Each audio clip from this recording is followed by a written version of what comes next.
bisa jihad, di antara faidah dari syariat jihad, di antara hikmah dari disyariatkannya syariat jihad adalah untuk menjaga agama. Begitu juga dengan talabul ilm, begitu juga dengan belajar, mempelajari ilmu agama. Itu juga salah satu bentuk dari penjagaan terhadap agama Islam. Ya. Oleh karena itu, inilah di antara kesamaan antara menuntut ilmu dengan berjihad di jalan Allah Subhanahu wa taala yang disebutkan oleh Rasulullah SAW di hadis yang tadi disebutkan. Dan sebagaimana yang sudah terjadwal, bahwa pada kesempatan kali ini kita akan melanjutkan kajian kitab Al-Qawaidul Arba', 4 kaidah yang penting untuk memahami kesyirikan. Pada pertemuan yang lalu kita sudah membahas paragraf pertama dari kitab ini. Dan kita juga telah sedikit menyinggung siapa penulis buku ini. Kemudian kita juga sudah membahas judul buku ini dan yang berkaitan dengan buku ini. Dan pada kesempatan kali ini kita akan melanjutkan apa yang telah kita mulai. Penulis rahimahullah mengatakan di awal kitab ini, Bismillahirrahmanirrahim. Dan kita sudah menjelaskan tentang Bismillahirrahmanirrahim. Kemudian beliau mengatakan, As'alullah al-Karim, Rabbal Arshil Azim, an yatawallaka fid dunya wal akhirah, wa an yaj'alaka mubarakan aynama kunta, wa an yaj'alaka mimman idza u'tiya syakar, wa idza betuliya sabar, wa idza adnaba istaghfar, fa inna ha'ula'i thalath unwanus sa'adah. Penulis mengatakan, aku memohon kepada Allah yang maha mulia, Tuhan Arsy yang agung, semoga ia senantiasa menolongmu di dunia dan di akhirat, menjadikanmu orang yang berkah dimanapun engkau berada, serta menjadikanmu orang yang bersyukur jika diberi nikmat, bersabar jika diberi ujian, dan beristighfar jika terjatuh kepada dosa. Karena 3 perkara ini adalah tanda kebahagiaan seseorang. Paragraf ini sudah kita jelaskan panjang lebar pada kesempatan yang telah lalu. Kita akan masuk ke paragraf yang berikutnya. Perhatikan baik-baik apa yang dikatakan oleh penulis, kemudian kita akan masuk ke penjelasannya. Penulis rahimahullah mengatakan, "I'lam arsyadakallahu li ta'atih, annal hanifiyyata millata Ibrahim, an ta'budallaha mukhlishan, an ta'budallaha wahdahu mukhlishan lahuddin, kama qala ta'ala, wa ma khalaqtul jinna wal insa illa liya'budun." Yang artinya, ketahuilah, semoga Allah memberimu petunjuk untuk taat kepadanya. Al-Hanifiyah adalah agamanya Nabi Ibrahim, yaitu engkau beribadah hanya kepada Allah dengan ikhlas. Allah berfirman, "Wa ma khalaqtul jinna wal insa illa liya'budun." Tidaklah aku menciptakan jin dan manusia kecuali agar mereka beribadah kepadaku saja. Pada paragraf ini, kita bisa melihat bagaimana lagi-lagi penulis menunjukkan rasa rahmatnya kepada pembaca, menunjukkan rasa kasih sayangnya kepada para penuntut ilmu. Dan ini adalah satu nilai yang sangat penting untuk ada pada seseorang yang ingin berdakwah. Bahwa orang yang berdakwah, orang yang mau mengajak orang lain kepada kebaikan, modalnya bukan cuma ilmu, tapi perlu rasa rahmat di sana. Perlu rasa kasih sayang. Oleh karena itu, Syekhul Islam Ibnu Taimiyah pernah mengatakan, Ahlus sunnati wal jamaah a'lamun nasi bil haqq wa arhamuhum lil khalq. Sesungguhnya Ahlus sunnah wal jamaah, mereka adalah orang-orang yang paling mengetahui tentang kebenaran dan orang-orang yang paling memiliki rasa kasih sayang kepada masyarakat. Sehingga ini adalah 2 unsur yang sangat penting yang harus ada di diri seseorang yang ingin mengajak orang lain kepada kebaikan. Yang pertama ilmu, dan yang kedua rahmat, rasa kasih sayang, rasa peduli kepada orang lain. Dan inilah yang dilakukan oleh Rasulullah SAW. Nabi Muhammad orang yang sangat peduli kepada masyarakatnya. Nabi Muhammad orang yang sangat sayang kepada orang-orang yang ada di sekitarnya. Oleh karena itu beliau siang dan malam selalu berdakwah. Siang dan malam selalu mengajak mereka kepada kebaikan. Siang dan malam mengajak mereka untuk senantiasa menyembah Allah dan menjauhi kesyirikan. sampai Nabi Shallallahu Alaihi Wasallam merasa hatinya berat karena ada orang-orang yang tidak mau mengikuti beliau. Allah Subhanahu wa taala berfirman, "Fala'allaka bakhi'un nafsaka 'ala atharihim." Wahai Muhammad, sungguhnya engkau mendapatkan di dalam dirimu rasa kesal terhadap mereka. Maksudnya rasa kesal karena sebagian orang itu tidak mau mengikuti dakwahnya Nabi Muhammad sallallahu alaihi wasallam. Oleh karena itu Allah juga mengatakan kepada Nabi Muhammad, "Lasta 'alaihim bimusaitir." Wahai Muhammad, sesungguhnya engkau tidak memiliki wewenang untuk memberikan hidayah kepada mereka semua. Engkau tidak bisa mencakup semua orang. Ada orang yang beriman kepadamu, ada juga orang yang kufur kepadamu. Sehingga maksudnya adalah rasa kasih sayang Nabi, rasa peduli Nabi kepada orang-orang di sekitarnya untuk didakwahi itu sangat besar. Dan nilai ini sangat tercermin dari Syekh Muhammad bin Abdul Wahhab rahimahullah. Ya, bisa kita lihat di tulisan-tulisan beliau, di antaranya di buku ini. Beliau mengatakan, "I'lam arsyadakallahu li ta'ati." Ketahuilah, semoga Allah memberimu petunjuk untuk taat kepadanya. Diselipkan oleh beliau doa tatkala beliau mau menjelaskan tentang satu perkara yang penting. Beliau mengatakan, ketahuilah, semoga Allah memberimu petunjuk untuk taat kepadanya. Al-Hanifiyah adalah agamanya Nabi Ibrahim, yaitu engkau beribadah hanya kepada Allah dengan ikhlas. Di sini penulis mau menjelaskan tentang Al-Hanifiyah. Beliau menjelaskan bahwa Al-Hanifiyah itu adalah agamanya Nabi Ibrahim, yang artinya menyembah hanya kepada Allah, beribadah hanya kepada Allah dengan ikhlas. Itu arti dari Al-Hanifiyah. Al-Hanifiyah, para ulama menjelaskan, artinya adalah jalan yang lurus. Al-Hanifiyah artinya adalah jalan yang lurus. Asal kata Al-Hanifiyah di dalam bahasa Arab diambil dari kata Al-Hanaf. Al-Hanifiyah diambil dari kata Al-Hanaf, yang artinya condong atau bengkok. Kalau kita perhatikan sedikit, seakan di sini ada kontradiksi ya. Bagaimana arti kata Al-Hanaf itu bengkok atau condong, tapi para ulama menjelaskan maksudnya ketika dijelaskan Al-Hanifiyah itu adalah jalan yang lurus. Bagaimana bisa digabungkan antara condong dengan jalan yang lurus?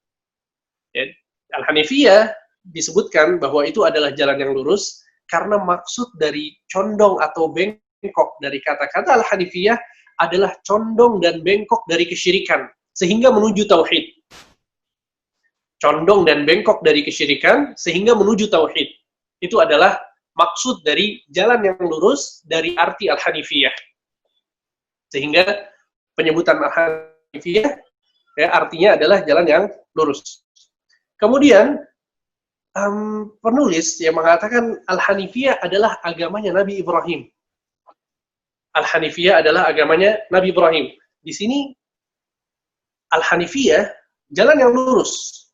Para ulama menyebutkan maksud dari jalan yang lurus adalah tauhid. Menyembah hanya kepada Allah, beribadah hanya kepada Allah dan tidak melakukan kesyirikan sedikit pun. Itu maksud dari Al-Hanifiyah. Paham, bisa difahami ya?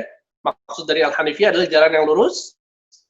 Ya, itu adalah agamanya Nabi Ibrahim dan artinya kata penulis di sini apa? Anta'budallah mukhlishan lahuddin. Engkau menyembah hanya kepada Allah, beribadah dengan ikhlas hanya untuk Allah Subhanahu wa taala. Itu arti dari Al-Hanifiyah. Yang jadi pertanyaan adalah, beribadah kepada Allah dengan ikhlas itu bukan cuma agamanya Nabi Ibrahim. Itu adalah agamanya Nabi Muhammad, agamanya Nabi Isa, agamanya Nabi Musa, agamanya Nabi Nuh, agamanya Nabi Yaqub alaihissalam, agamanya Nabi Daud, agamanya Nabi Sulaiman, agamanya Nabi Adam alaihissalam. Sehingga Al-Hanifiyah adalah agama seluruh Nabi dan Rasul. Karena hakikat dari Al-Hanifiyah adalah beribadah hanya kepada Allah dengan ikhlas. Pertanyaannya, mengapa Al-Hanifiyah disandarkan kepada Nabi Ibrahim? Kenapa Al-Hanifiyah disandarkan kepada Nabi Ibrahim? Para ulama menyebutkan bahwa Nabi Ibrahim ini memiliki hal-hal spesial yang Allah Subhanahu wa taala berikan kepadanya. Nabi Ibrahim dijadikan imam oleh Allah Subhanahu wa taala. Nabi Ibrahim dijadikan Al-Khalil oleh Allah Subhanahu wa taala. Sebagaimana Allah menjadikan Nabi Muhammad imam dan menjadikan Nabi Muhammad itu Al-Khalil. Dan ada syariat-syariat ya, yang Allah Subhanahu wa taala turunkan kepada manusia dimulai dari Nabi Ibrahim. Di antaranya adalah syariat haji.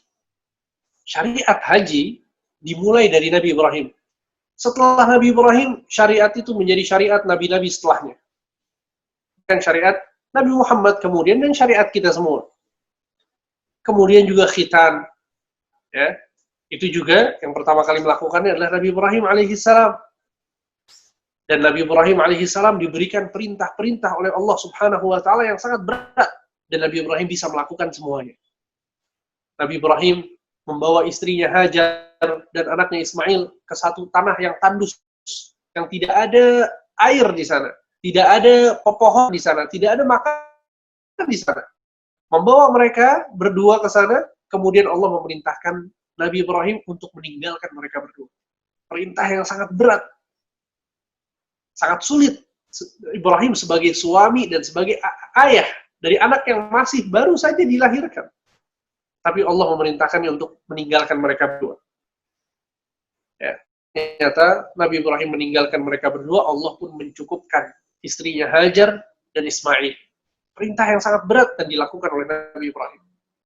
Ketika meninggalkan Ismail yang baru saja lahir, kemudian beliau datang ya bertahun-tahun setelah itu. Ketika datang mendapatkan anaknya Ismail masih kecil, belum balik ketika itu, Allah memerintahkan Nabi Ibrahim untuk menyembelih Nabi Ismail yang merupakan anak yang masih kecil. Perintah yang sangat berat. Apa yang dilakukan oleh Nabi Ibrahim? Nabi Ibrahim pun melakukannya. Oleh karena itu Nabi Ibrahim adalah panutan bagi kita semua. Dan ini berbeda dengan kita. Ya. Terkadang kita mendapatkan satu perintah dari Allah yang mudah untuk dilakukan, tapi hati kita tidak tergerak untuk melakukan. Perintah yang mudah untuk dilakukan, kita tidak melakukannya. Larangan yang mudah untuk ditinggalkan, kita tidak meninggalkannya. Dalam Al-Quran, Allah Subhanahu wa ta'ala berfirman dalam surat Al-Baqarah ayat 124. Wa idh ibtala Ibrahim rabbuhu bikalimatin fa'atammahun. Ketika Allah dan ingatlah ketika Ibrahim diuji oleh Tuhannya dengan beberapa perintah dan larangan. Lalu Ibrahim pun menunaikan seluruhnya. Dalam surat Al-Baqarah ayat 124. Oleh karena itu, inilah alasan pertama mengapa Al-Hanifiyah disandarkan kepada Nabi Ibrahim. Padahal Al-Hanifiyah adalah agamanya seluruh Nabi dan seluruh Rasul. Kemudian, bahkan Nabi Muhammad SAW pun diperintahkan untuk mengikuti Nabi Ibrahim alaihissalam. Allah Subhanahu wa taala berfirman, "Tsumma auhayna ilaika an ittabi' millata Ibrahim hanifa wa ma kana minal musyrikin." Ya, kami wahyukan kepadamu wahai Muhammad, ikutilah agama Ibrahim, orang yang hanif. Lihat al-hanifiyah, orang yang hanif, wa ma kana minal musyrikin, dan dia bukan termasuk orang-orang yang mempersekutukan Allah. Dan itu alasan pertama, ya, karena Allah telah menjadikan Nabi Ibrahim sebagai panutan. Itulah kemudian Al-Hanifiyah disandarkan kepada Nabi Ibrahim. Alasan yang kedua adalah bahwa Nabi Ibrahim merupakan seorang sosok yang dicintai oleh seluruh kalangan. Nabi Muhammad SAW ketika membawa agama Islam ya, kepada masyarakat jahiliyah di Makkah, Nabi Muhammad berdakwah agar mereka meninggalkan berhala-berhala mereka. Nabi Muhammad berdakwah, mengajak mereka untuk masuk ke dalam Islam. Mereka, orang-orang musyrikin, tidak mau mengikuti Nabi Muhammad. Tapi lucunya, mereka mengatakan bahwa kami mengikuti ayah kami Ibrahim. Kami mengikuti ayah kami Ibrahim. Jadi orang-orang musyrikin Makkah ini nggak suka sama Nabi Muhammad, tapi mereka mengaku bahwa mereka ini mengikuti Nabi Ibrahim. Jadi agamanya Nabi Ibrahim itu sama dengan agamanya siapa? Orang-orang jahiliyah. Aneh ya? Jadi Nabi Ibrahim itu disukai oleh siapa? Orang-orang Arab jahiliyah. Dan yang menarik lagi adalah bahwa ternyata orang-orang Yahudi dan Nasrani, mereka juga sama, mencintai Nabi Ibrahim. Mereka mengatakan bahwa kami mengikuti Nabi Ibrahim. Bahkan mereka mengatakan, orang-orang Yahudi mengatakan bahwa Nabi Ibrahim adalah Yahudi. Dan orang-orang Nasrani mengatakan bahwa Nabi Ibrahim adalah Nasrani. Dan Nabi Ibrahim alaihissalam, ya ikhwan, selain beliau ini memiliki keutamaan-keutamaan yang tadi kita bahas, beliau juga memiliki nasab keturunan yang luar biasa. Nasab keturunan yang luar biasa. Nabi Ibrahim punya anak siapa? Ismail. Kemudian punya anak lagi siapa? Ishak. Ishak punya anak Yakub. Nabi Ibrahim nabi, Ishak nabi, anaknya. Cucunya, anaknya Ishak, Yakub, nabi juga. Yakub punya anak Yusuf alaihissalam, nabi juga. Tuh bayangkan, siapa orang yang punya nasab seperti Nabi Yusuf alaihissalam, dan siapa orang yang punya keturunan seperti Nabi Ibrahim alaihissalam tidak ada di dunia ini. Masya Allah, keturunannya Nabi, anak-anaknya Nabi, cucu-cucunya Nabi. Ya. Oleh karena itu Nabi SAW pernah mengatakan bahwa Al-Karim Ibnul Karim, orang yang mulia, anak dari orang yang mulia, ya, Al-Karim Ibnul Karim, itu adalah julukan untuk Nabi Yusuf alaihissalam. Ya, karena beliau adalah Nabi dan ayah-ayahnya Nabi, kakeknya Nabi. Ayah dari kakeknya Nabi, ayah dari ayah kakeknya juga Nabi. Ya.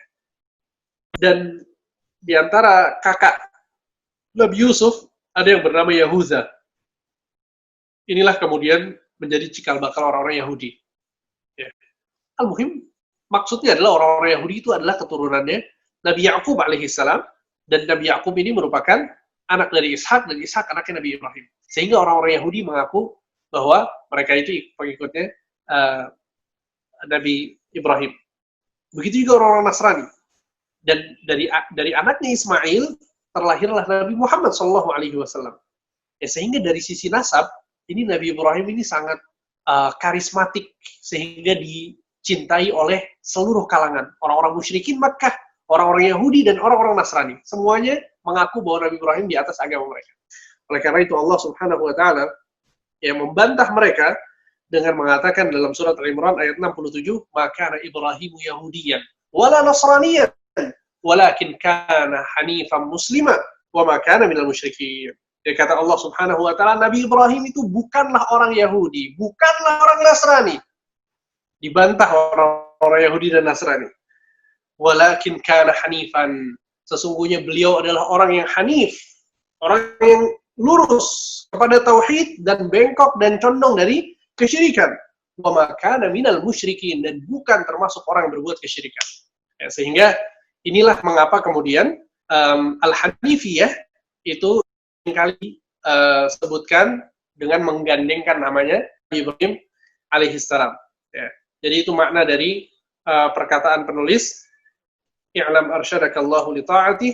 Ya, ketahuilah, semoga Allah memberi petunjuk kepadamu untuk taat kepadanya. Annal Hanifiyah millata Ibrahim. Al-Hanifiyah adalah agamanya Nabi Ibrahim. Anta'budallaha wahdahu mukhlishan lahuddin. Yaitu engkau beribadah hanya kepada Allah dengan ikhlas. Beribadah hanya kepada Allah dengan ikhlas.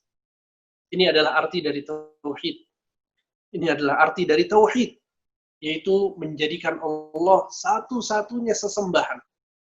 Kita tidak memberikan peribadatan pada siapapun. Kita bertawakal hanya kepada Allah. Kita takut hanya kepada Allah. Kita berharap hanya kepada Allah. Kita berdoa, meminta hanya kepada Allah. Kita jadikan hati kita untuk Allah. Kita jadikan kehidupan kita untuk Allah. Kita jadikan kematian kita untuk Allah. Ini hakikat dari tauhid. Menjadikan seluruh kehidupan kita hanya untuk Allah Subhanahu wa Ta'ala. Inilah yang Allah Subhanahu wa taala perintahkan kepada kita semua. Sehingga ini menjadi substansi yang paling penting dari dakwah seluruh nabi dan rasul. Mengapa demikian? Karena ini adalah tujuan Allah menciptakan kita semua. Allah menciptakan manusia tujuannya untuk bertauhid, untuk menjadikan manusia ini beribadah hanya kepada Allah. Ini adalah tujuannya.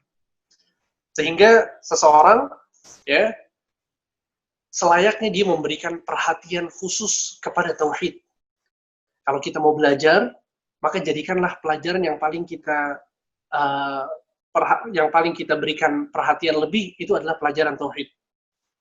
Ketika kita mau beramal, jadikanlah tauhid sebagai asas dari amal kita. Sehingga tauhid adalah hal yang paling penting. Kenapa demikian? Yang pertama, karena itu tujuan diciptakannya manusia. Allah Subhanahu wa taala berfirman dalam surat Az-Zariyat ayat 56, "Wa ma khalaqtul jinna wal insa illa liya'budun." Sehingga tauhid adalah yang paling agung, tauhid adalah yang paling besar, tauhid adalah yang paling penting. Ya. Nanti akan kita jelaskan insyaallah di pertemuan-pertemuan berikutnya lebih rinci lagi. Kemudian selain kita penting untuk memahami tauhid, kita juga harus memahami lawan dari tauhid. Karena tauhid itu menjadikan Allah satu-satunya sesembahan, itu merupakan kewajiban kita semua. Bahkan itu merupakan substansi dari dakwah seluruh nabi dan rasul.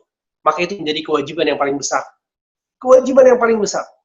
Bahkan seorang sahabat yang bernama Mu'adz bin Jabal pernah diperintahkan oleh Nabi SAW untuk pergi ke negeri Yaman. Untuk apa? Untuk berdakwah. Pergi ke negeri Yaman. Kemudian sebelum dia pergi, Nabi SAW memberikan wasiat kepadanya. Nabi SAW mengatakan, "Innaka ta'ti qauman min ahli kitab, falyakun awwala ma tad'uuhum ilaihi ila an yuwahhidullah." Wahai Mu'adz, sesungguhnya engkau akan datang kepada kaum dari kalangan ahli kitab. Maka yang pertama kali engkau dakwahkan mereka adalah agar mereka mentauhidkan Allah Subhanahu wa taala. Lihat, Nabi ketika memerintahkan Mu'adz untuk berdakwah, yang pertama kali diperintahkan untuk menyampaikan apa? Masalah tauhid. Sehingga ini adalah dalil yang menunjukkan bahwa tauhid adalah hal yang paling penting ketika kita mempelajari agama Islam. Ya. Dan ini merupakan asas atau kunci ketika seseorang itu mau masuk ke dalam Islam. Oleh karena itu orang yang tadinya kafir, tadinya Nasrani, tadinya Buddha misalnya, tadinya Hindu atau agama-agama yang lain, dia mau masuk ke dalam agama Islam, maka yang pertama kali diperintahkan adalah untuk bersyahadat. Dia bersaksi bahwasanya tiada Tuhan yang berhak disembah kecuali Allah Subhanahu wa taala. Dan ini adalah tauhid. Dan seseorang itu tidak akan sempurna pengetahuannya tentang tauhid kecuali jika dia mengetahui tentang lawan dari tauhid, yaitu kesyirikan. Kesyirikan adalah dosa yang paling besar. Dosa yang paling besar yang pernah ada di muka bumi ini. Tidak ada dosa yang lebih besar daripada dosa kesyirikan. Kalau kita terkadang merasa bahwa pembunuhan adalah dosa yang besar, maka ketahuilah bahwa kesyirikan itu lebih besar daripada pembunuhan. Pernah kita mendengar kabar, seorang adik membunuh kakaknya, atau seorang kakak membunuh adiknya, atau seorang anak membunuh ibunya. Coba kita pikirkan, ini dosa seperti apa yang ada di benak kita? Itu dosa yang sangat besar, dosa yang sangat keji. Bagaimana mungkin seorang anak membunuh ibunya? Ketahuilah bahwa kesyirikan lebih besar daripada anak yang membunuh ibunya. Korupsi, mencuri, berzina, dan dosa-dosa yang keji yang lainnya. Kita kumpulkan di pikiran kita, dan yakinlah bahwa itu semua tidak bisa mengalahkan beratnya dan besarnya dosa kesyirikan. Tidak ada yang bisa. Kesyirikan adalah bahaya yang paling berbahaya. Semoga Allah Subhanahu wa taala semoga Allah Subhanahu wa taala menjaga kita dari dosa kesyirikan. Ya, oleh karena itu Nabi Ibrahim alaihissalam beliau berdoa kepada Allah dengan mengatakan, "Wajdubni wa baniya an na'budal asnam." Ya Allah, jauhkanlah aku dan keturunanku dari menyembah berhala. Bayangkan. Kenapa? Karena Nabi Ibrahim takut beliau terjerumus dalam kesyirikan. Dan beliau takut anak-anak yang terjerumus dalam kesyirikan. Kita bisa bayangkan ya bagaimana Nabi Ibrahim alaihissalam menjadikan kesyirikan itu satu hal yang sangat ditakuti oleh beliau. Kalau orang zaman sekarang, kita mendoakan diri kita dan anak-anak kita, apa yang kita panjatkan kepada Allah? Rizki yang banyak. Ya, kita minta rizki buat kita dan buat keturunan kita. Kita meminta rizki, kita meminta dunia, tapi terkadang kita lupa untuk meminta kepada Allah agar kita dijauhkan dari dosa kesyirikan. Kita akan melihat, ya, mengapa Nabi Ibrahim begitu takut dan berdoa kepada Allah Subhanahu wa taala agar dijauhkan beliau dan keturunannya dari kesyirikan. Bahkan Nabi Muhammad SAW senantiasa berdoa kepada Allah dengan mengatakan, Allahumma inni a'udzubika an usyrika bika wa ana a'lamu wa astaghfiruka lima la a'lamu. Ya Allah, aku berlindung kepadamu. Aku berlindung kepadamu dari berbuat syirik, dan aku memohon ampun kepadamu jika aku telah terjatuh ke dalam kesyirikan. Ini doa yang diajarkan oleh Nabi SAW kepada kita, dan hendaknya kita menghafalnya dan membacanya setiap saat. Allahumma inni a'udzubika an usyrika bika wa ana a'lamu wa astaghfiruka lima la a'lamu. Coba kita perhatikan. Nabi Ibrahim berdoa agar dijauhkan dari kesyirikan. Nabi Muhammad juga berdoa agar dijauhkan dari kesyirikan. Sebesar apa dosa kesyirikan? Nabi SAW pernah ditanya oleh seorang sahabat yang bernama Ibnu Mas'ud radhiyallahu anhu. Ya Rasulullah, ayyu dzambi a'zam? Wahai Rasulullah, apa dosa yang paling besar? Wahai Rasulullah, apa dosa yang paling besar? Maka Rasulullah SAW mengatakan, anta ja'ala lillahi niddan wa huwa khalaqak. Engkau menjadikan sekutu bagi Allah, padahal Allah yang menciptakanmu. Sehingga ini adalah dalil yang sangat tegas dari Nabi SAW yang menjelaskan bahwa dosa yang paling besar adalah kesyirikan. Dosa yang paling besar adalah kesyirikan kepada Allah Subhanahu wa taala, yaitu menduakan Allah, menyekutukan Allah, menjadikan sekutu bagi Allah, menjadikan tandingan bagi Allah. Dalam hal apa? Dalam hal peribadatan. Dalam hal peribadatan. Ya, sehingga segala macam bentuk ibadah itu nggak boleh dilakukan kecuali hanya kepada Allah. Kita bertawakal hanya kepada Allah, nggak boleh bertawakal kepada yang lain. Ya, dan masalah tawakal ini sangat penting sekali kita bahas, ya, apalagi dalam kondisi pandemi seperti ini. Ya, penting sekali. Dan ini menguji rasa tawakal kita. Sebagian orang, ada yang tawakalnya bukan kepada Allah. Sebagian orang bertawakalnya kepada tukang sihir dan dukun-dukun. Sebagian orang yang lain bertawakalnya kepada jimat-jimat, batu-batu yang ditaruh di kantongnya, ditaruh di rumahnya, ditaruh di kamarnya. Tawakalnya kepada batu. Sebagian orang yang berjualan di sebagian toko bertawakalnya bukan kepada Allah, tapi tawakalnya sama siapa? Tawakalnya sama boneka kucing yang tangan kanannya bisa gerak-gerak. Tentu pernah lihat pasti di pasar. Ya, sebagian mereka meyakini bahwa ini supaya mendatangkan pelanggan dan lain sebagainya. Ya, ini tawakalnya bukan kepada Allah.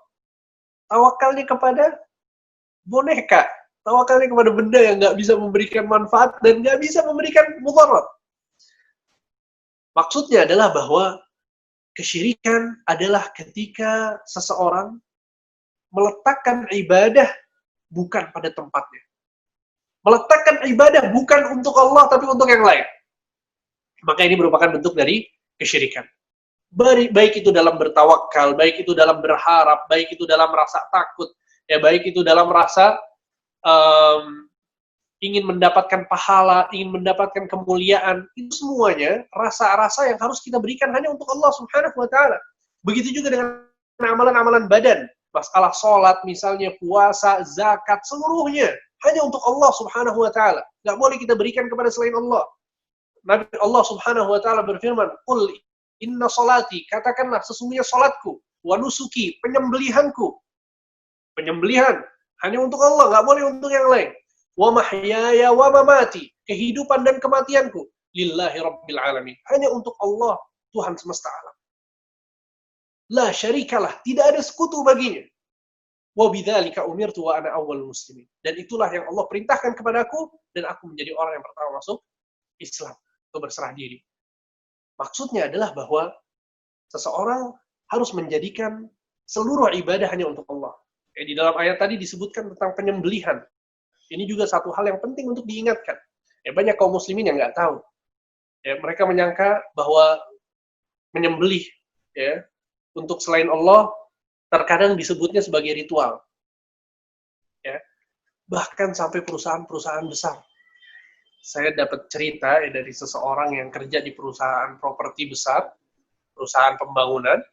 Ketika mereka mau bangun jembatan, apa yang mereka lakukan? Ambil kerbau, kemudian potong kerbau untuk penunggu tempat tersebut. Mereka bilang takut kualat kita.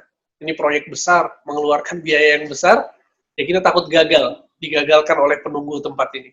Akhirnya mereka menyembelih untuk selain Allah. Ya akhi, inilah hakikat dari kegagalan kehidupan. Bukan cuma masalah proyek. Ketika seseorang itu menjadikan ibadahnya untuk selain Allah Subhanahu wa ta'ala. Kemudian juga saya pernah dapat cerita juga dari seorang yang kerja di perusahaan tambang ketika mereka mau menentukan di satu titik tanah untuk digali, itu diantara caranya adalah dengan menyembelih. Jadi ketika mereka yakin bahwa ini adalah tempatnya untuk digali, mereka menyembelih dulu. Saya lupa apa yang mereka sembelih, entah ayam atau kambing atau kerbau atau sapi di atas titik yang mau digali itu, mau dibor, supaya betul-betul bahwa di bawahnya itu ada minyak atau batu bara atau lain sebagainya. Ya akhi, ini satu kesalahan yang fatal, kesalahan yang sangat fatal, karena kita memberikan ibadah kepada selain Allah Subhanahu wa ta'ala. Ada 7 alasan mengapa kesyirikan menjadi dosa yang paling besar.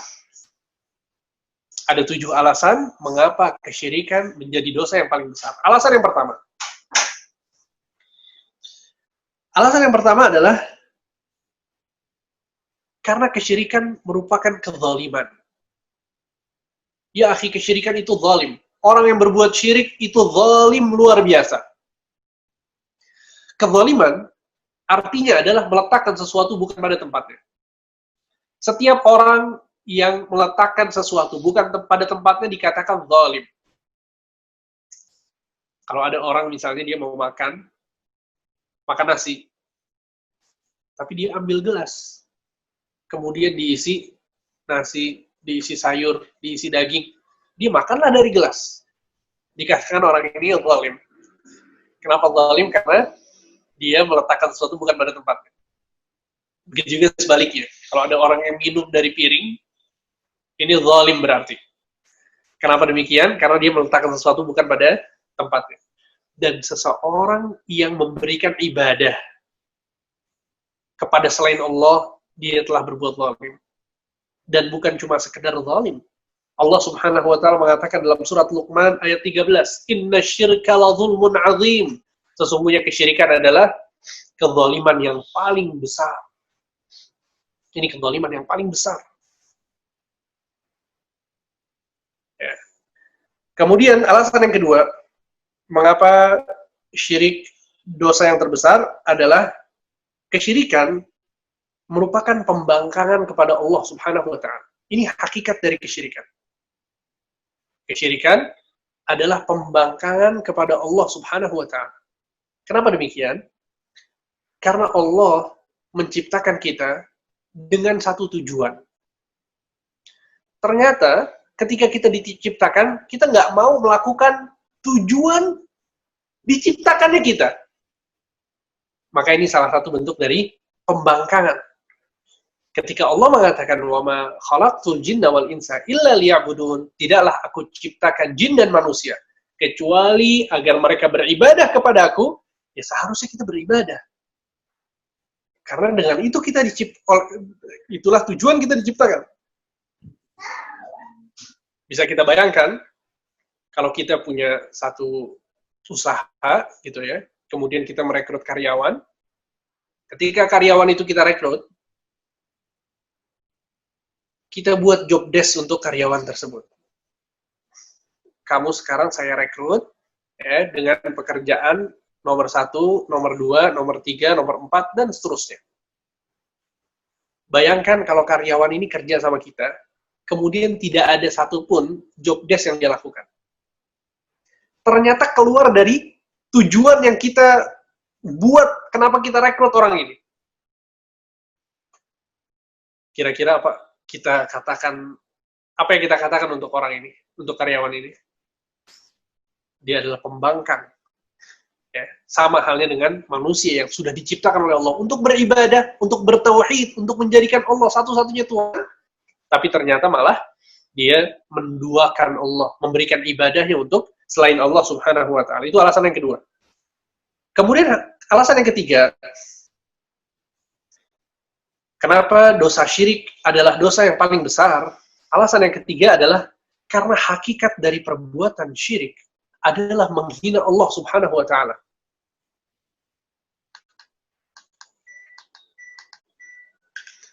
Hakikat dari perbuatan syirik adalah menghina Allah Subhanahu wa taala. Dalam sebuah hadis, Nabi SAW pernah bercerita bahwa Nabi Yahya alaihissalam pernah diwahyukan oleh Allah Subhanahu wa taala dengan 5 perintah. Dengan 5 perintah. Allah memerintahkan Nabi Yahya untuk melaksanakan perintah ini dan menyampaikannya kepada Bani Israel agar mereka melaksanakan perintah ini. Nabi Yahya bin Zakaria pun mengumpulkan Bani Israel di Baitul Maqdis, di Al-Masjidil Aqsa. Mereka pun berkumpul. Saking banyaknya orang yang berkumpul, mau mendengar wahyu dari Allah, mereka berkumpul sampai, saking padatnya sampai keluar masjid. Mereka berkumpul. Kemudian Nabi Yahya bin Zakaria pun mengatakan, Inna Allah awha ilayya bi 5 kalimat an a'mala bihinna wa amura Bani Israel an ya'malu bihin. Sesungguhnya, aku telah diberikan wahyu oleh Allah Subhanahu wa ta'ala berupa 5 perintah agar aku melaksanakannya dan aku menyampaikannya kepada Bani Israel agar mereka melaksanakannya. Perhatikan perintah yang pertama. Ini adalah yang kita bahas, perintah yang pertama. Kata Nabi Yahya, perintah yang pertama yang Allah wahyukan kepadaku adalah la tusyriku billahi syai'a. Jangan kalian berbuat kesyirikan kepada Allah sedikit pun. Jangan kalian berbuat syirik kepada Allah sedikit pun. Fa inna mathala man asyraka billah kamathali rajulin ishtara 'abdan min khalisi malihi bidhahabin aw warik. Sesungguhnya permisalan orang yang berbuat kesyirikan itu seperti seseorang yang membeli budak dari hartanya sendiri. Orang yang berbuat syirik, perhatikan permisalannya. Orang yang berbuat syirik itu bagikan orang yang membeli budak dari hartanya sendiri, tsumma askanahu daran. Kemudian si budak ini diberikan fasilitas. Ya. Diberikan fasilitas. Faqala a'mal li warfa' ilaihi. Kemudian orang ini, majikan ini mengatakan, aku sudah beli kamu, sudah aku berikan fasilitas, maka sekarang bekerjalah untukku. Ya, ini bisa kita bayangkan, kalau kita di rumah misalnya, kita merekrut seseorang ya, untuk bekerja di rumah kita. Ya, contohnya adalah pembantu rumah tangga. Pembantu rumah tangga, dia membantu kita untuk mengerjakan urusan-urusan rumah. Kita kasih kamar, kita kasih gaji per bulan, ya. Kita kasih fasilitas-fasilitas dengan syarat apa? Agar dia bekerja sama kita. Baik, sudah dikasih fasilitas, sudah dikasih uang, kata Nabi Yahya bin Zakaria, faja'ala ya'malu wa yarfa'u ila ghairi sayyidi. Maka tiba-tiba orang ini yang sudah direkrut, yang sudah dibeli budak ini, dia pun bekerja untuk orang lain. Coba bayangkan. Bayangkan kalau kita sudah memberikan fasilitas kepada seseorang untuk bekerja sama kita, tiba-tiba yang diberesin itu rumah tetangga kita. Yang disapu, dipel, bukan rumah kita, tapi rumah tetangga. Kita apain? Pembantu yang kayak begini, langsung dipecat. Ya kan? Karena ini bentuk dari pembangkangan dan penghinaan. Bagaimana seseorang sudah diberikan harta, sudah diberikan fasilitas, sudah diberikan kenikmatan-kenikmatan, tapi tiba-tiba kerjanya sama orang yang tidak memberi dia apa-apa. Inilah hakikat dari kesyirikan kepada Allah Subhanahu wa taala. Kemudian kata Nabi Yahya bin Zakaria, fa innallaha khalaqakum wa razaqakum fala tusyriku bihi syai'a. Sesungguhnya Allah telah menciptakan kalian, telah memberikan rizki kepada kalian, maka jangan kalian berbuat kesyirikan kepadanya. Subhanallah. Ini adalah nasihat untuk kita semua. Jangan sampai ibadah kita untuk orang lain. Baik itu syirik besar ataupun syirik kecil. Syirik kecil itu minta dipuji, pengen dilihat orang. Jangan. Semuanya untuk Allah. Kenapa? Karena yang menciptakan kita, yang memberikan kita rizki siapa? Allah Subhanahu wa ta'ala. Sehingga ibadah kita hanya untuk Allah Subhanahu wa ta'ala. Ingat-ingat selalu hal ini. Ya, ini adalah satu hal penting sekali yang perlu kita perhatikan. Orang-orang Arab jahiliyah diingatkan oleh Allah Subhanahu wa taala dengan hal ini. Orang-orang Arab jahiliyah diingatkan oleh Allah Subhanahu wa taala dengan hal ini.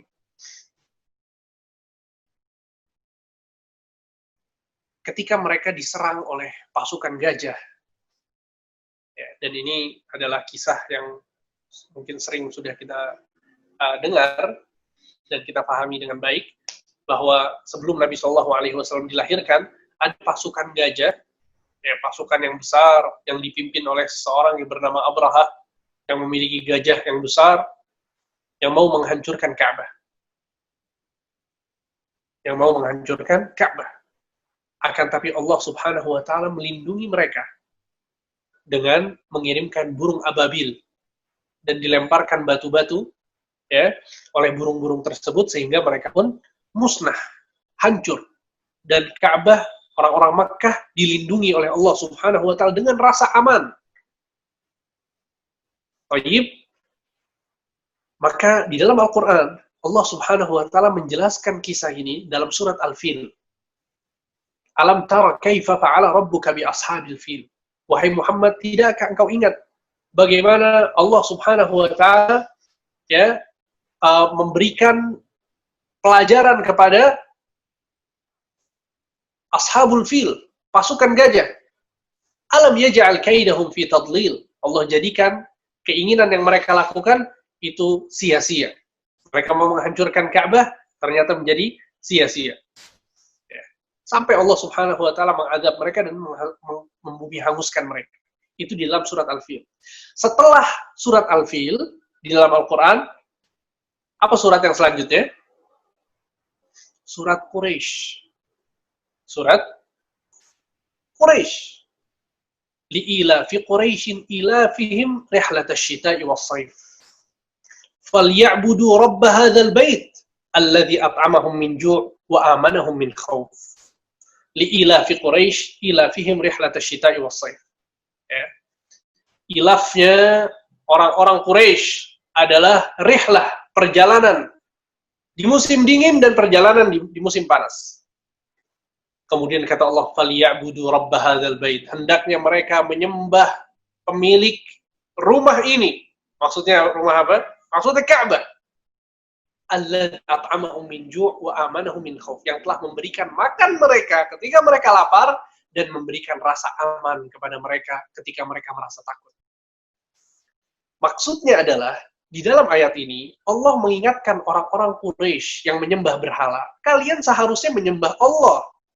Kalian jangan berbuat kesyirikan. Kenapa? Karena Allah telah memberikan kepada kalian nikmat berupa rasa aman.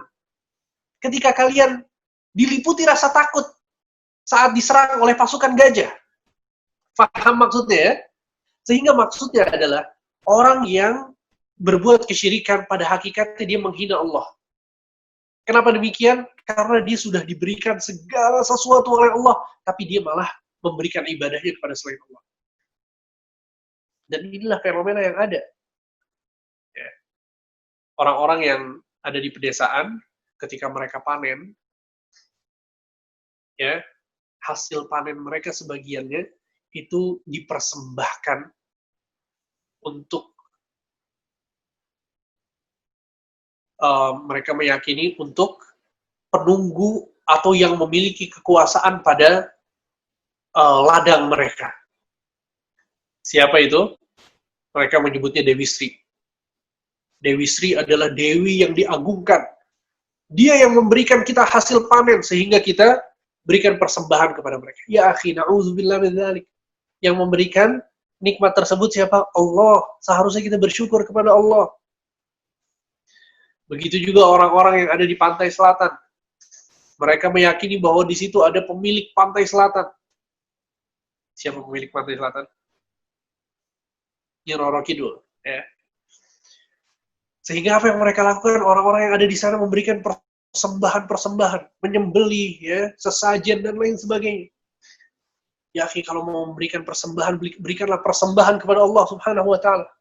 Menyembelihlah untuk Allah Subhanahu wa taala. Beribadah, salat, ruku', sujud hanya untuk Allah Subhanahu wa taala. Kenapa kita berikan itu untuk selain Allah? Fa innallaha khalaqakum wa razaqakum wa la tusyriku bihi syai'an. Sesungguhnya Allah telah menciptakan kalian, telah memberikan rizki kalian. Maka jangan kalian berbuat kesyirikan sedikit pun kepadanya. Kemudian itu tadi yang ketiga. Kemudian keempat, alasan mengapa kesyirikan adalah dosa yang paling besar adalah karena perbuatan syirik atau dosa syirik. Murni itu adalah dosa dan kesesatan.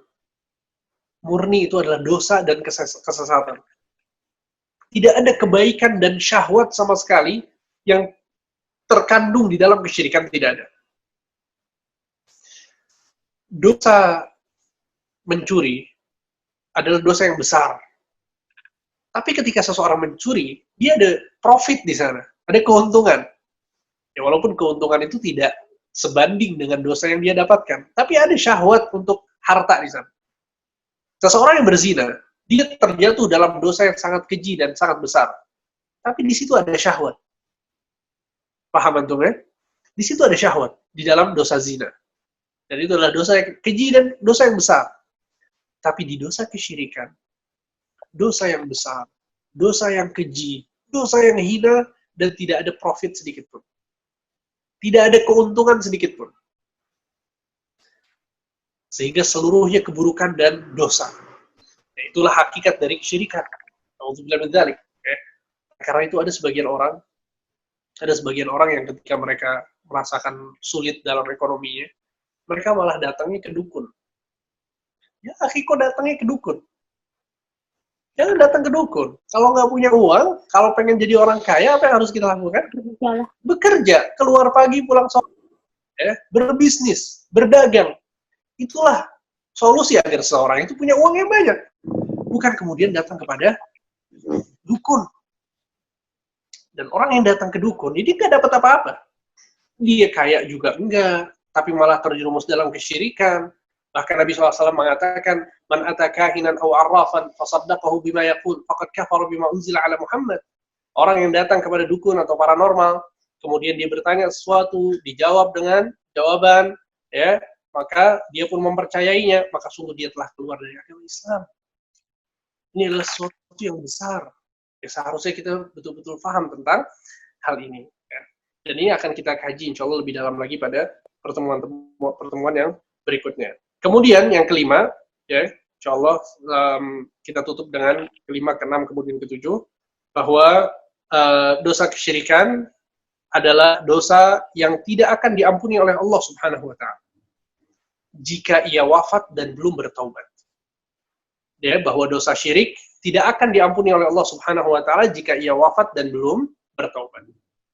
Sehingga kalau ada orang misalnya dia berbuat kesyirikan, kemudian dia bertaubat kepada Allah, memohon ampun kepada Allah, dia nggak mau lagi berbuat kesyirikan, ya, maka Allah akan mengampuninya. Tapi yang kita bahas di sini adalah ketika seseorang itu berbuat kesyirikan, kemudian dia tidak bertaubat dan mati di atas kesyirikan tersebut. Dalilnya adalah dalam surat An-Nisa ayat 48, Allah Subhanahu wa taala berfirman, "Innallaha la yaghfiru an yushraka bih wa yaghfiru ma duna dzalika liman yasha." Sesungguhnya Allah Subhanahu wa taala tidak mengampuni dosa kesyirikan dan Allah akan mengampuni dosa-dosa selain dari kesyirikan. Kemudian yang keenam, alasan mengapa dosa kesyirikan adalah dosa yang paling besar, bahwa dosa syirik itu menghapus seluruh amal soleh. Dosa syirik itu menghapus seluruh amal soleh. Betapa bahayanya dosa ini. Ya. Jangankan kita, Nabi Muhammad SAW diancam oleh Allah Subhanahu wa Ta'ala tentang masalah kesyirikan. Kata Allah Subhanahu wa Ta'ala, "Walaqad uhiya ilaika wa ilal ladzina min qablik la in asyrakta la yahbatanna 'amaluk." Wahai Muhammad, sungguh telah diwahyukan kepadamu dan kepada nabi-nabi yang datang sebelummu. Telah diwahyukan kepadamu dan kepada nabi-nabi yang datang sebelummu. La in asyrakta, jika kamu berbuat kesyirikan, la yahbatanna 'amaluk, maka akan dihapus seluruh amal-amalan yang telah engkau lakukan. Ayat ini tidak menunjukkan bahwa Nabi berbuat kesyirikan, tidak. Akan tapi Allah mau menjelaskan kepada kita semua bahwa dosa syirik ini sangat besar.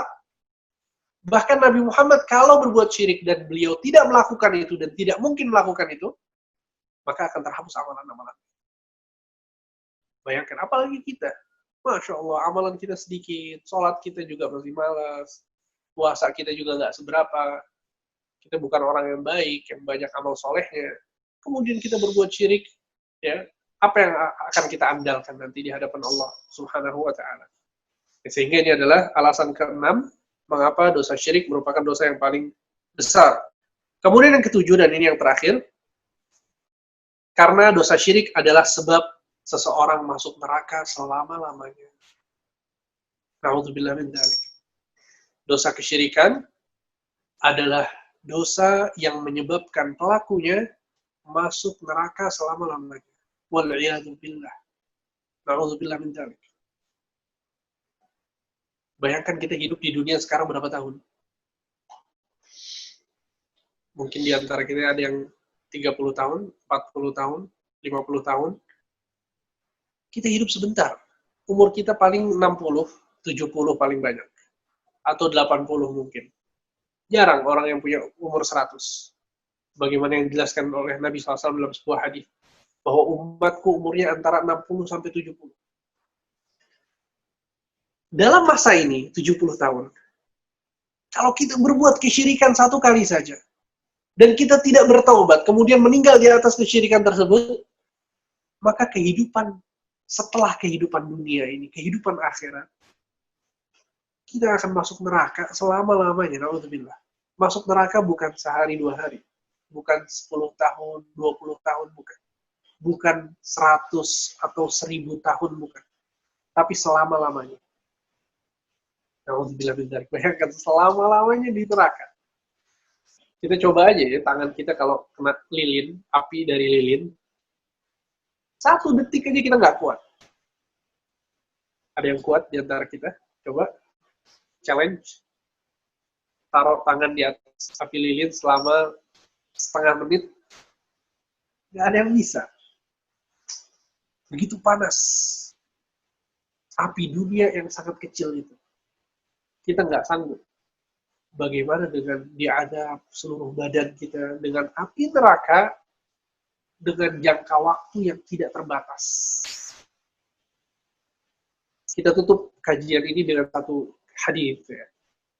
Satu hadis yang disabdakan oleh Nabi SAW, hadis sahih diriwayatkan oleh Imam Al-Bukhari, bahwa nanti di hari kiamat Allah Subhanahu wa taala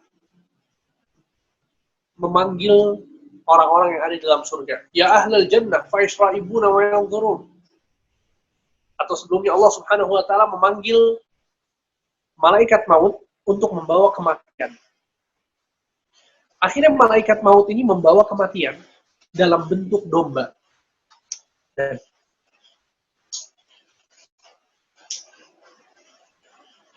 malaikat maut membawa kematian dalam bentuk domba. Maka Allah mengatakan kepada ahli surga, ya ahlal jannah, wahai penghuni surga, fa yashra'ibuna wa yanzurun, maka mereka pun melongok dan melihat. Kemudian Allah Subhanahu wa taala mengatakan kepada ahli neraka, ya ahlan nar, wahai penghuni neraka, fa yashra'ibuna wa yanzurun, maka mereka pun melongok dan melihat. Allah mengatakan, tahukah kalian apa ini? Mereka mengatakan, tahu, ya Allah, itu adalah kematian. Semuanya tahu bahwa itu adalah kematian. Kematian dalam bentuk domba. Allah Maha Kuasa, bisa menjadikan apapun yang Dia inginkan. Maka Allah memerintahkan malaikat maut, malaikat pencabut nyawa, untuk menyembelih kematian. Akhirnya disembelihlah kematian di hadapan penghuni surga dan penghuni neraka. Mereka semua menyaksikan dibunuhnya atau disembelihnya kematian. Allah mengatakan kepada penghuni surga, ya ahlal jannah khuludun bila maut. Wahai penghuni surga, kehidupan bagi kalian di dalam surga tanpa kematian. Bisa dibayangkan, kehidupan di surga tanpa kematian. Ya. Fayaziduhum farahan ila farahihim. Maka orang-orang yang di dalam surga, mereka sudah bahagia, menjadi semakin bahagia lagi dan semakin gembira lagi. Karena mereka yakin bahwa mereka akan hidup tinggal di surga ini selama-lamanya tanpa ada kematian di sana. Kematian sudah disembelih. Kemudian Allah mengatakan kepada ahli neraka, ya ahlan nar, wahai penghuni neraka. Wahai penghuni neraka, khuludun bila maut. Kematian bagi kalian, kehidupan bagi kalian selama-lamanya di neraka tanpa kematian. Na'udzubillah min dzalik.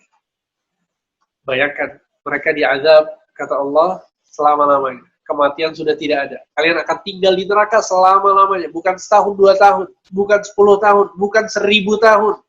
Tapi selama-lamanya. Fayaziduhum huznan ila huznihim. Maka mereka semakin sedih dan semakin terpuruk. Siapa orang yang di neraka itu selama-lamanya? Mereka adalah orang-orang yang berbuat kesyirikan kepada Allah Subhanahu wa taala. Membatalkan keislamannya. Atau mereka tidak masuk Islam sama sekali, tapi di atas kesyirikan. Inilah mengapa Nabi Ibrahim mendoakan dirinya dan keturunannya agar dijauhkan dari kesyirikan. Inilah mengapa Nabi Muhammad berdoa agar dilindungi dari kesyirikan. Dan Nabi Muhammad mengajarkan kita doa tersebut agar kita membacanya. Baca doa itu. Dibaca doanya. Dihafalkan. Allahumma inni a'udzubika an usyrika bika wa ana a'lamu wa astaghfiruka lima la a'lamu. Dibaca terus doa ini agar kita bisa terlindungi dari dosa kesyirikan. Ini adalah 7 alasan yang dengannya kita bisa paham betul bahwa kesyirikan ini bukan suatu hal yang remeh. Dan tauhid adalah segala-galanya.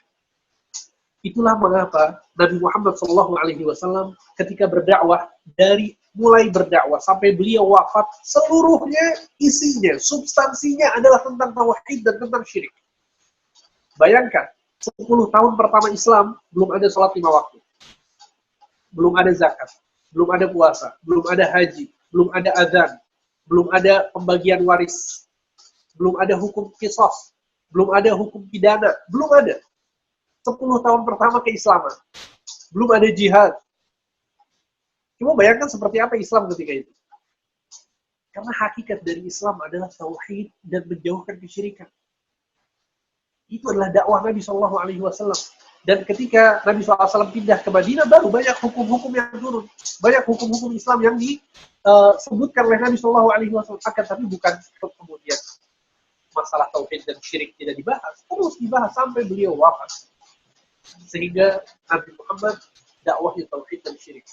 Dan seorang yang mau mengajar kepada kebaikan, yang jujur, mau mengikuti Nabi dalam berdakwah, dia akan memiliki perhatian yang besar terhadap tauhid dan syirik. Kenapa? Karena bentuk sayang mereka terhadap masyarakat. Mereka tahu kesyirikan adalah berbahaya, sehingga mereka pun membahasnya. Mereka pun menjelaskan kepada masyarakat agar masyarakat tidak terjatuh dalam dosa yang berat. Dan pada buku ini, kitab yang sedang kita bahas, Al-Qawaidul Arba', 4 kaidah dalam memahami kesyirikan. 4 kaidah ini adalah 4 kaidah untuk memahami kesyirikan. Kita tahu bahaya kesyirikan, sehingga kita akan membahas 4 kaidah yang semakin menguatkan kita agar kita tidak terjatuh ke dalam dosa yang berat tersebut. Baik, kita tutup dengan membaca paragraf terakhir yang disebutkan oleh penulis di dalam muqaddimah. Ya, coba kita perhatikan. Kemudian penulis mengatakan, "Fa idza arafta anna Allah khalaqaka li'ibadatihi fa'lam anna al-ibadata la tusamma ibadatan illa ma'a at-tauhid, kama anna as-salata la tusamma salatan illa ma'a at-taharah, fa idza dakhala asy-syirku fil ibadah fasadat kal hadathi idza dakhala fit taharah." Jika engkau telah mengetahui, telah memahami bahwa Allah menciptakanmu untuk beribadah kepadanya, maka ketahuilah sesungguhnya ibadah tidaklah disebut sebuah ibadah kecuali jika ada tauhid, sebagaimana tidaklah disebut sebuah salat kecuali jika ada kesucian di dalamnya. Sehingga jika ada kesyirikan yang masuk ke dalam ibadah, ibadah tersebut akan rusak sebagaimana hadas yang masuk ke dalam kesucian. Sama, orang yang sholat ketika dia berhadas, entah dia buang air kecil, buang air besar, atau keluar gas, misalnya angin, maka dia batal. Ya sama, ketika keislaman seseorang itu dicampuri dengan kesyirikan, maka keislamannya juga bisa batal. Kemudian penulis pun mengatakan, فَإِذَا عَرَفْتَ أَنَّ الشِّرْكَ إِذَا خَالَطَ الْعِبَادَةَ أَفْسَدَهَا وَأَحْبَطَ الْعَمَلَ وَصَارَ صَاحِبَهُ مِنَ الْخَالِدِينَ فِي النَّارِ عَرَفْتَ أَنَّ أَهَمَّ مَا عَلَيْكَ مَعْرِفَةَ ذَلِكَ لعل الله أن يخلصك من هذه الشبكة وهي الشرك بالله الذي قال الله تعالى فيه إن الله لا يغفر أن يشرك به ويغفر ما دون ذلك لمن يشاء وذلك بمعرفة 4 قواعد ذكرها الله تعالى في كتابه. Kata penulis di paragraf terakhir di muqaddimah ini, jika engkau telah memahami bahwa kesyirikan jika mencampuri sebuah ibadah, ia akan merusaknya, menghapuskan amalan, serta menjadikan pelakunya kekal di dalam neraka. Ini yang tadi kita bahas, bahaya-bahaya syirik sebagiannya. Maka ketahuilah bahwa yang terpenting dalam hal ini adalah mempelajari. Kalau kita sudah tahu bahaya syirik, maka yang penting adalah mempelajari hal tersebut. Semoga Allah menyelamatkanmu dari jaring ini, yaitu kesyirikan kepada Allah Subhanahu wa Ta'ala. Sebagaimana yang Allah jelaskan dalam firman-Nya, "Innallaha la yaghfiru an yushraka bih wa yaghfiru ma duna dzalika liman yasha." Sesungguhnya Allah tidak mengampuni perbuatan syirik kepadanya, dan Ia mengampuni dosa selain itu untuk siapa yang Ia kehendaki. Wa dzalika bi ma'rifati 4 qawaid dzakaraha Allah Ta'ala fi kitabih. Ya, mempelajari hal tersebut, mempelajari kesyirikan itu dengan apa? Yaitu dengan mempelajari 4 kaidah yang Allah sebutkan di dalam kitabnya. Insya Allah pada pertemuan yang akan datang, kita mulai di kaidah yang pertama, kemudian kaidah yang kedua, ketiga, dan keempat, dan kita selesai kitab ini. Kitab ini kitab yang pendek, kitab yang ringkas, tapi memiliki makna yang sangat dalam. Semoga apa yang disampaikan bisa bermanfaat. Mohon maaf atas segala kekurangan. Wassallallahu ala nabiyina Muhammad wa ala alihi wa sahbihi ajma'in. Alhamdulillah, jazakallahu khairan wa barakallahu fiik Ustaz atas materinya. Untuk sesi selanjutnya, sesi soal jawab bisa disampaikan langsung bagi peserta kajian atau juga bisa melalui chat. Ini sudah ada satu pertanyaan dari chat, Anda bacakan Ustaz ya. Tafadhol, tafadhol. Assalamualaikum Ustadz min Fadlik. Saya ingin bertanya, terkadang kita sebagai manusia tanpa sadar sering menduakan Allah, menduakan dengan harta, pekerjaan, atau terlalu bergantung pada manusia. Kadang kita melakukan kesyirikan tanpa menyadari bahwa kita sedang melakukan kesyirikan seperti hal-hal tersebut akibat kurangnya ilmu. Namun sementara itu, kita tetap melaksanakan ibadah seperti biasa. Bagaimana kita bisa memastikan bahwa diri kita masih termasuk dalam Islam atau tidak? Bagaimana cara bertaubat dari hal tersebut? Syukran, Ustaz. Ya, ini pertanyaan yang sangat baik ya. Jadi terkadang tanpa sadar ternyata kita memberikan perhatian lebih kepada selain Allah daripada Allah Subhanahu wa taala. Ini tidak secara mutlak dan serta-merta menjadi sebuah kesyirikan ya. Tidak secara mutlak menjadi sebuah kesyirikan. Akan tetapi ini tergantung apa yang ada di dalam hatinya. Karena seringkali hal-hal seperti ini itu merupakan sebuah kemaksiatan. Ya, sebuah kemaksiatan dan bukan kesyirikan. Ya, karena pada hakikatnya seseorang itu tetap dia mencintai Allah, tetap dia itu ingin menjadi orang Islam yang baik. Ya, tidak ada niatan untuk lebih mengedepankan harta dan lain sebagainya. Ya, sehingga semoga ini tidak termasuk ke dalam kesyirikan.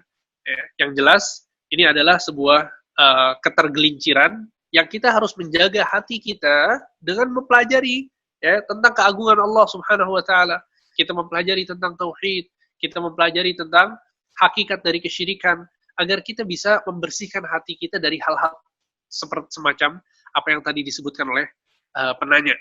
Ya, sehingga maksudnya adalah hal-hal demikian itu perlu perincian ya, perlu perincian, tidak serta-merta kemudian menjadi sebuah kesyirikan. Dan insya Allah pada pertemuan-pertemuan yang akan datang kita akan melihat lebih dalam lagi, kita akan mengkaji lebih dalam lagi seperti apa secara spesifik ya kesyirikan-kesyirikan orang-orang jahiliyah dahulu yang harus kita jauhi ya, dan yang biasa tersebar di kalangan masyarakat. Insya Allah ini akan kita bahas bersama pada pertemuan-pertemuan yang akan datang. Barakallahu fikum. Baik, Ustaz. Barakallahu fiik. Pertanyaan selanjutnya, Assalamualaikum Ustaz. Saya ingin bertanya, bagaimana caranya menanamkan tauhid kepada anak-anak di bawah 7 tahun yang efektif? Jazakallahu khairan. Ya, ini juga pertanyaan yang bagus ya. Nabi Muhammad SAW pernah suatu hari ya naik ke kendaraan yaitu keledai, kemudian di belakangnya naik Ibnu Abbas yang umurnya belum 10 tahun. Ya, sekitar 9, 8 atau 7 tahun, masih kecil ketika itu. Ibnu Abbas radhiyallahu anhuma wa ardhahuma, beliau bercerita ketika beliau sudah beranjak dewasa, beliau menceritakan bahwa ketika aku kecil, aku pernah dibonceng oleh Nabi Shallallahu Alaihi Wasallam. Ya, duduk di belakang Nabi dalam kendaraan. Kemudian Nabi pun mengatakan kepadaku, ya gulam, wahai bocah, wahai anak kecil, ihfazillah yahfazka, jagalah Allah, niscaya Allah akan menjagamu. Ihfazillah tajidhu tujahak, jagalah Allah, niscaya Allah akan ada di hadapanmu. Idza sa'alta fas'alillah, kalau kamu minta, mintalah kepada Allah. Wa idza sta'anta fasta'in billah, kalau kamu minta pertolongan, mintalah kepada Allah. Ya, dan seterusnya dan seterusnya. Intinya adalah dalam hadis ini Nabi Shallallahu Alaihi Wasallam mengajarkan Ibnu Abbas yang masih kecil tentang tauhid. Jagalah Allah, niscaya Allah akan menjagamu. Ini menguatkan hati seorang anak bahwa kalau dia menjaga syariat-syariat Allah, kalau dia sholat, ya, dia akan dijaga oleh Allah. Ya. Ini adalah satu konsep tauhid yang sangat mudah untuk dipahami anak kecil. Ya. Kamu sholat, kalau kamu sholat, nanti Allah akan memberimu penjagaan. Kamu puasa, kalau kamu puasa, Allah akan memberimu pahala misalnya. Ya, kaitkan semua kebaikan yang dia lakukan dengan Allah. Ya, ini penting. Ya. Sehingga satu hal yang perlu diberikan catatan ya, ketika ada sebagian orang yang memberikan iming-iming hadiah kepada anaknya ketika mereka melakukan satu ibadah. Ini tidak masalah, insya Allah. Ini baik. Tapi jangan sampai hadiah yang kita berikan kepada anak kita ini mengalahkan nilai pahala yang seharusnya itu kita tanamkan kepada di hati mereka. Paham ya? Jadi boleh kita bilang ke anak-anak kita misalnya, kalau kamu bisa puasa 30 hari full, ya nanti akan dikasih hadiah misalnya, nggak masalah.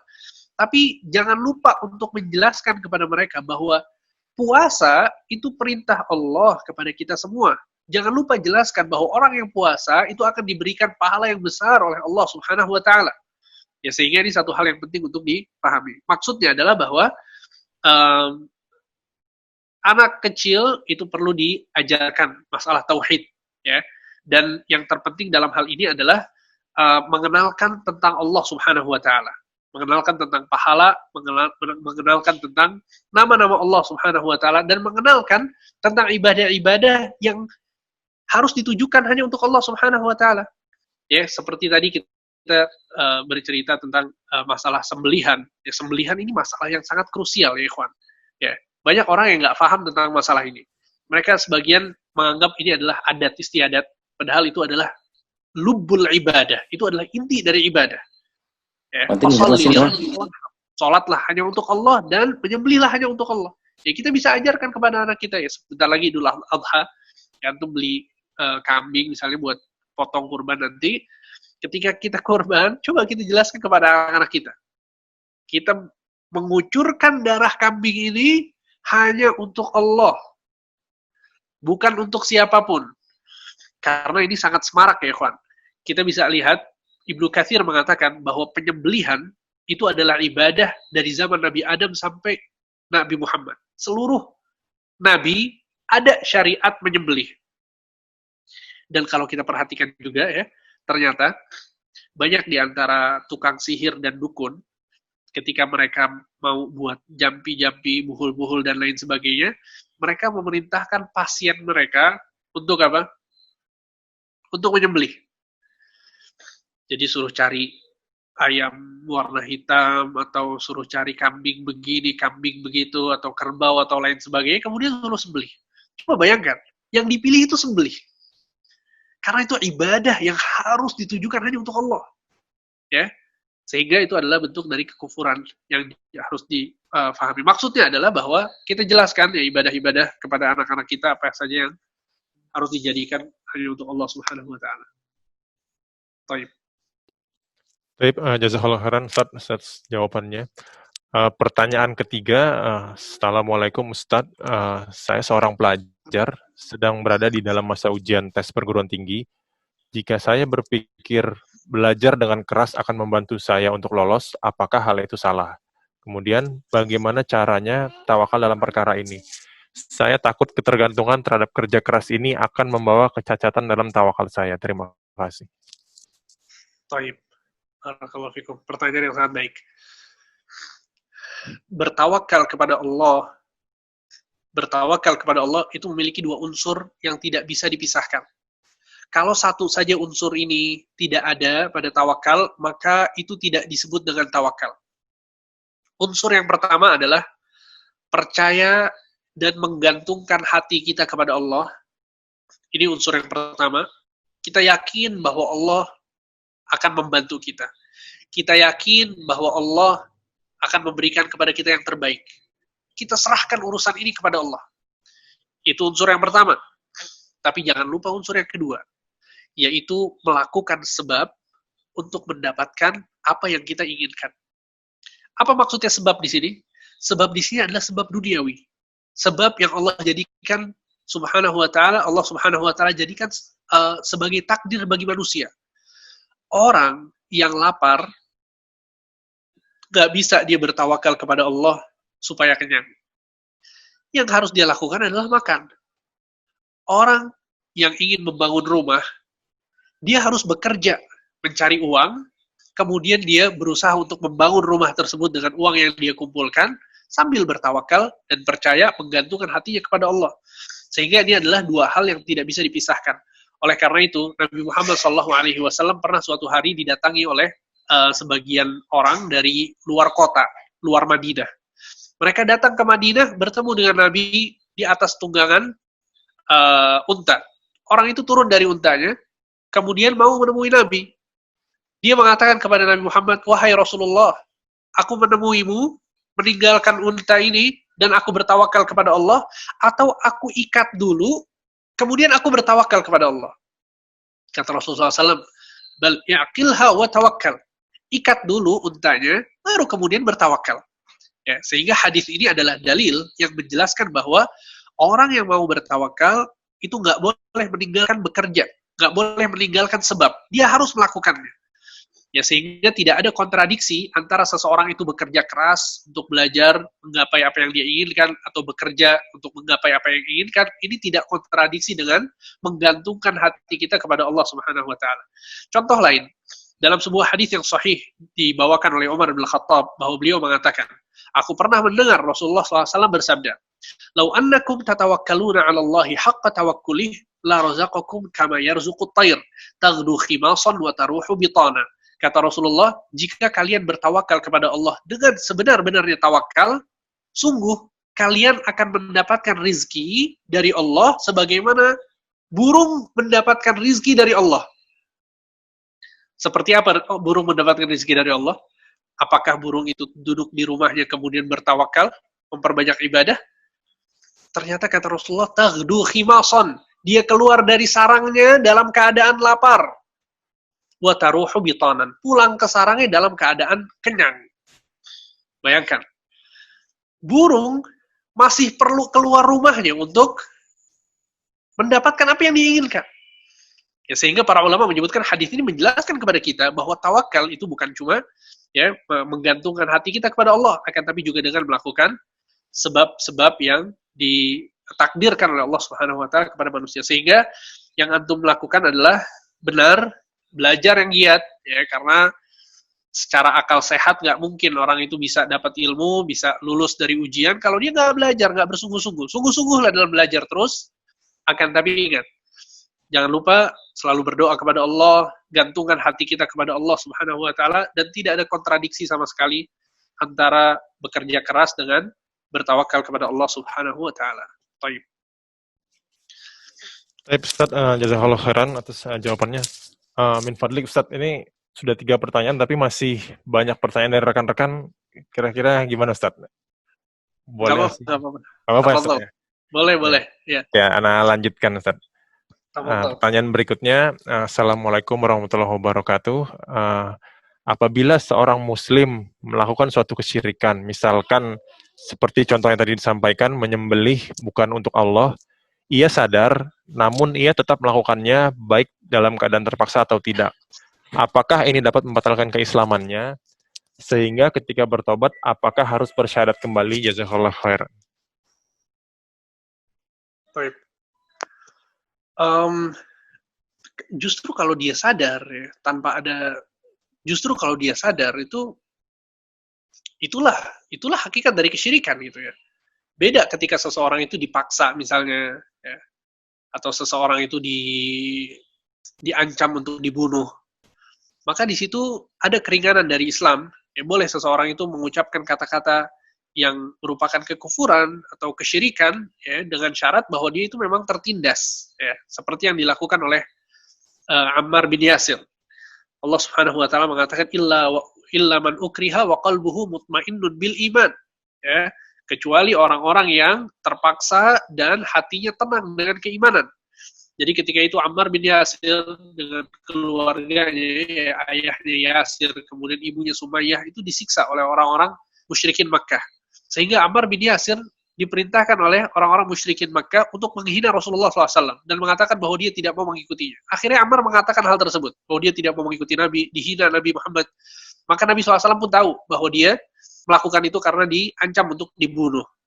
Dan itu dibolehkan. Ya, tapi tadi pertanyaannya, dia memang ingin melakukan itu dan dia akhirnya melakukan, dan itu adalah hakikat dari kesyirikan, ya. Apalagi orang itu udah tahu hukum.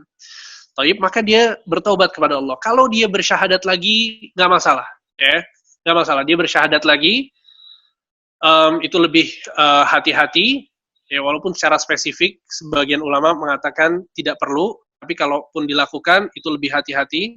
Taib, intinya adalah bahwa hal yang demikian itu merupakan salah satu bentuk dari kesyirikan. Ada sebuah hadis.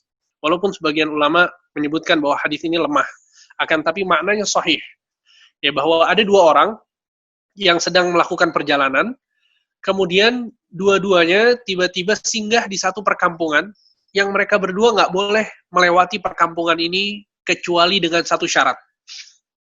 Syaratnya adalah melakukan persembahan untuk patung yang mereka agungkan. Kalau mereka melakukan persembahan ini, baru boleh lewat. Akhirnya, orang yang ada di kampung itu mengatakan, berikanlah persembahan walaupun dengan seekor lalat. Walaupun dengan seekor lalat. Akhirnya yang pertama, ada lalat yang hinggap di wajahnya, kemudian ditepok lalatnya mati. Lalat itu diambil, kemudian dia mengatakan, saya berikan lalat ini untuk persembahan patung yang kalian agungkan. Fakhallu sabilah. Maka orang ini dibiarkan untuk melewati kampung tersebut. Orang yang satu lagi mengatakan, sesungguhnya aku tidak akan memberikan persembahan kepada selain Allah walaupun dengan seekor lalat. Walaupun dengan seekor lalat. Akhirnya orang itu pun dibunuh. Dia pun mati dalam keadaan mempertahankan akidahnya dan keyakinannya. Bahwa dia tidak mau mempersembahkan sesuatu apapun untuk selain Allah. Walaupun seekor lalat.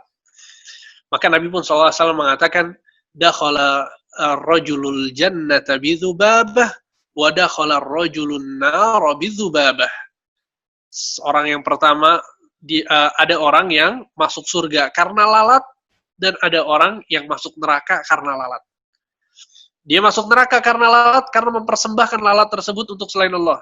Dan yang satu lagi masuk surga karena lalat, karena dia tidak mau mempersembahkan walaupun lalat, akhirnya dibunuh, dia pun masuk surga.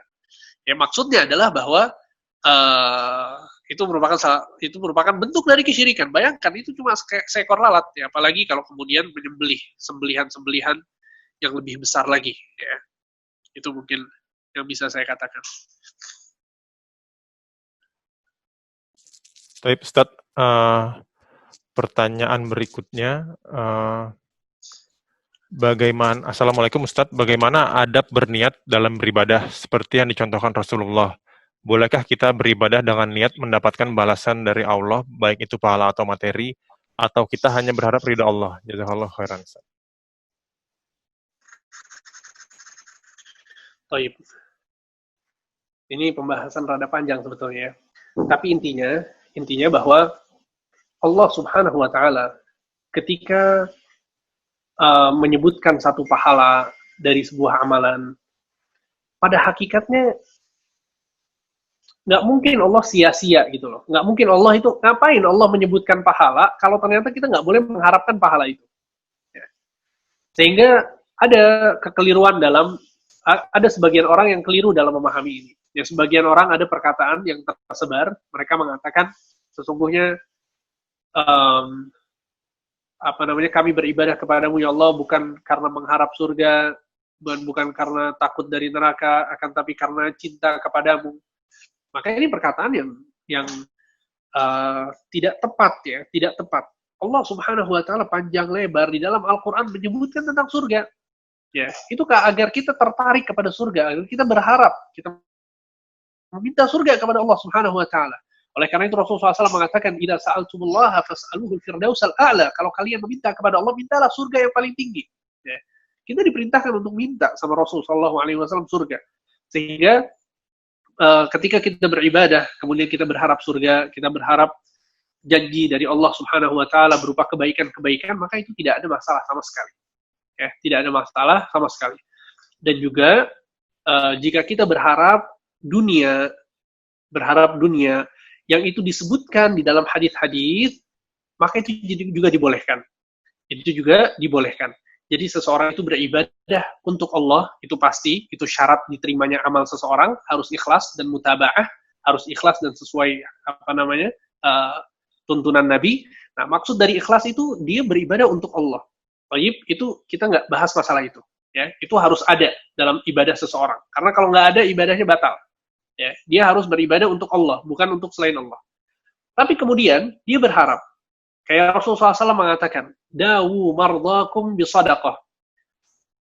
Obatilah orang-orang yang sakit di antara kalian dengan bersedekah. Coba bayangkan. Ini Nabi yang memerintahkan. Kalau ada orang yang sakit di antara kita, kita punya orang tua sakit, punya kakak, adik sakit, istri atau anak sakit, kita banyak sedekah dengan niatan apa? Agar dia tersembuhkan. Ini yang diperintahkan oleh Nabi SAW. Maka ini dibolehkan. Ya, karena disebutkan dalam hadis-hadis Nabi SAW. Atau hadis lain, misalnya Nabi SAW mengatakan, man ahabba an yubsatalahu fi rizqih wa yunsa'alahu fi atharih falyasil rahimah. Barang siapa yang ingin umurnya dipanjangkan, rizkinya diluaskan, maka hendaknya dia menyambung tali silaturahmi. Dia menyambung tali silaturahmi untuk Allah, tapi juga dia pengen supaya umurnya panjang, supaya rizkinya banyak, nggak masalah. Ya, mudah-mudahan nanti ada kesempatan kita bahas masalah ini di pembahasan-pembahasan yang lebih rinci. Barakallahu fikum. Baik Ustaz, jazakallahu khairan atas jawabannya. Ini satu pertanyaan terakhir Ustaz. Assalamualaikum Ustaz, afwan kalau di luar topik. Masih menjadi kebingungan buat Ana, mau bertanya perihal sholat di masjid. Kalau musola dekat rumah Ana ini jarang ada yang sholat. Pun kalau sholat jamaah tidak pasti antara ada atau tidak. Sehingga kadang Ana yang azan lalu sholat sendiri karena jamaah tidak ada yang datang. Sedangkan di tempat lain ada masjid jami tapi lebih jauh dan biasa ada sholat jamaah. Baiknya Ana harus bersikap mana ya Ustadz? Apakah memilih sholat di musola dekat rumah Ana atau di masjid jami tersebut? Dan kalau Ana akhirnya di musola dekat rumah, tapi akhirnya tidak berjamaah, apakah tetap mendapat pahala berjamaah atau tidak? Syukran barakallahu fiik. Ya, baik. Lebih baik yang agak jauh, tapi ada jamaah di sana. Ya, lebih baik yang agak jauh, tapi ada jamaah di sana. Ya, karena Allah Subhanahu wa taala memerintahkan kita untuk sholat berjamaah. Allah Subhanahu wa taala berfirman, "Warka'u ma'ar raki'in." Rukuklah kalian dengan orang-orang yang rukuk. Taib. Sehingga ketika kita pergi ke masjid, sholat di masjid, itu bukan hanya diperintahkan untuk tempatnya di masjid saja, ya, tapi agar kita sholat bersama kaum muslimin. Ya, sehingga ini adalah salah satu maksud yang penting untuk diperhatikan. Ya, kalau ternyata ada masjid yang kita cuma sholat sendirian di sana, kemudian ada masjid lain yang kita sholat berjamaah, maka pilih sholat yang berjamaah. Ya, pilih sholat yang berjamaah. Itu secara ringkas seperti itu. Barakallahu fikum. Baik, jazakallahu khairan wa barakallahu fiik Ustaz atas materi yang disampaikan dan sesi soal jawabnya. Semoga kita semua dapat mengambil manfaat dari yang sudah disampaikan Ustaz. Amin ya rabbal alamin. Kepada para peserta kajian, ada beberapa informasi yang ingin Anda sampaikan. Materi kajian ada di kolom chat, dan ada survei juga untuk kajian ini ada di kolom chat juga. Dan bagi yang berpartisipasi mendukung kajian ini dapat juga berinfak sesuai yang ada di chat. Kemudian rekaman kajian nanti kita upload di YouTube TI 2006 Mengaji. Kajian berikutnya insya Allah akan disampaikan Kamis depan 16 Juli 2020 pukul 19.30 seperti saat ini. Mungkin itu saja Ustaz, ada yang mau disampaikan mungkin sebelum ditutup Ustaz? Terakhir. Sudah cukup insya Allah ya. Semoga Baik, bermanfaat. Baik, para peserta kajian, kajian hari ini kita tutup dengan doa kafaratul majalis. Subhanakallahumma wa bihamdika asyhadu an la ilaha illa anta astaghfiruka wa atubu ilaik. Assalamualaikum warahmatullahi wabarakatuh.